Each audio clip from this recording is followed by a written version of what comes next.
ఇది పేరు ఏందో అర్థం కావట్లా.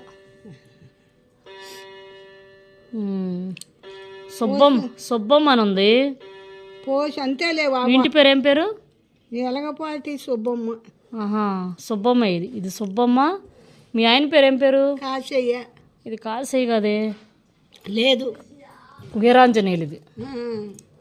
ఇది అదే అనుకుంటున్నాను నేను, వీరాంజనేయులు.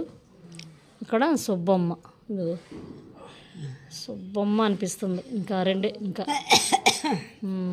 ఈ చేతికి ఇంత వేయించుకున్నావు. నీకు నొప్పి పుట్టలేదు? ఎట్ట వేయించుకున్నావు నువ్వు ఆ టైంలో? నొప్పి రాలేదా? ఇది వేయించుకునేటప్పుడు నొప్పి రాదా?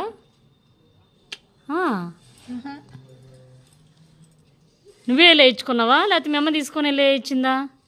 ఊళ్ళో వస్తారు